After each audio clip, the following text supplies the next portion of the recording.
Service prévention des risques naturels et routiers. Donc ici on est au bord de la ravine Du Butor.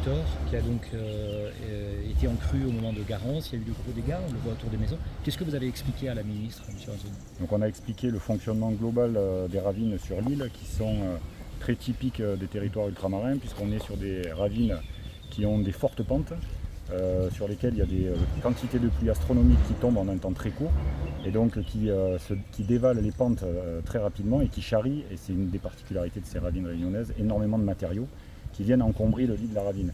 Et donc en fait la stratégie c'est de pouvoir s'assurer que les écoulements puissent continuer à se réaliser de manière sécuritaire.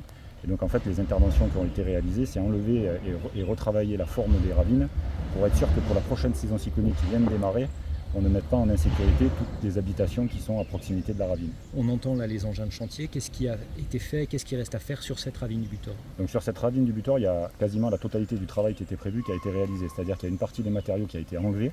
Combien? De l'ordre de 5000 m3 à peu près. Alors qu'initialement, effectivement, c'était peut-être le double qui était envisagé dans les études nécessaires pour préparer ces interventions. Et donc en fait, la partie qui n'a pas été enlevée, c'est une partie qui a été réutilisée pour les porter sur les berges, pour renforcer les berges, pour éviter que les habitations qui sont au-dessus de ces berges ne soient menacées lors d'un prochain épisode cyclonique. Donc ces matériaux-là ont été mis sur les berges et puis sur certains secteurs, il y a des pavages qui sont mis en œuvre, c'est-à-dire que les matériaux sont très stratégiquement disposés sur le fond du lit pour éviter que lors d'un phénomène cyclonique qui pourrait de nouveau se reproduire, tout ne parte pas vers l'aval et tout ne vienne pas de nouveau encombrer le lit de la ravine. Je vais vous demander votre prénom, désolé. Julien. Julien, merci. Très bien. Ici on est bien sur une ravine qui est sous gestion de l'État. Donc sur le territoire réunionnais, et c'est une particularité des territoires ultramarins, c'est une situation qu'on connaît peu en métropole, les ravines sont propriété de l'État pour une partie de leur linéaire. Donc on a à peu près 1600-1800 km de ravines qui sont domaine public fluvial, donc en gestion État, et une autre partie des ravines qui sont domaine privé de l'État, qui sont aussi en gestion de l'État. Il y a aussi à peu près 1600-1800 km de chaque catégorie, ce qui nous fait un total de l'ordre de 3500-3600 km de ravines. Ça ne couvre pas tout le linéaire de ravines du territoire réunionnais. Il y a des ravines qui sont privées, dont les propriétaires sont les riverains, etc. Mais l'essentiel des ravines les plus problématiques avec les enjeux de sécurité publique qu'on peut connaître sont propriété de l'État. Ça, c'est la première entrée. Donc ce qui impose à l'État de définir le type d'intervention qu'il doit réaliser.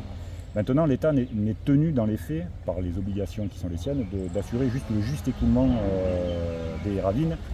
Les interventions qui ont été réalisées dépassent ce seul objectif-là, parce qu'il y a un autre acteur qui est l'intercommunalité. Sur ce territoire de Saint-Denis, c'est la CINOR, qui a la compétence gestion des milieux aquatiques et de la prévention des inondations. Donc La GEMAPI. Exactement, la GEMAPI. Donc Elle reçoit une taxe pour ça. En tout cas, elle prélève une taxe pour ça, dont le montant est plafonné et très certainement insuffisant pour assurer l'intégralité des interventions qu'il y a à réaliser. Mais il y a des accompagnements financiers autres qui permettent de s'organiser pour faire ces interventions.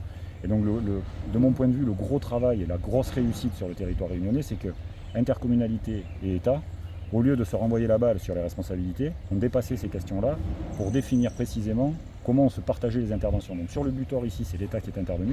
Sur les affluents du Butor, donc ravine Montplaisir, ravine La Source, Caca, etc., d'autres ravines qui sont plus en amont, c'est la CINOR qui est intervenue pour faire le même type d'intervention.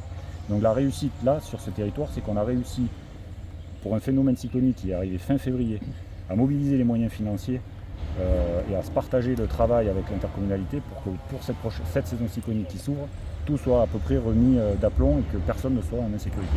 Quel montant en tout, y compris si on prend le montant GEMAPI CINOR, a été investi sur la ravine du Butor et ses affluents? Moi je connais les montants de l'État. Globalement les interventions de l'État sur l'ensemble des ravines, pas que celle du Butor, on est de l'ordre de 1,5 million sur l'ensemble du territoire. 1,5 million d'euros depuis le passage de Garance en Exactement, février. ça c'est pour la partie État, et la partie CINOR a probablement mis des montants assez Mais ça je vous en renseignerai avec ça. Merci beaucoup.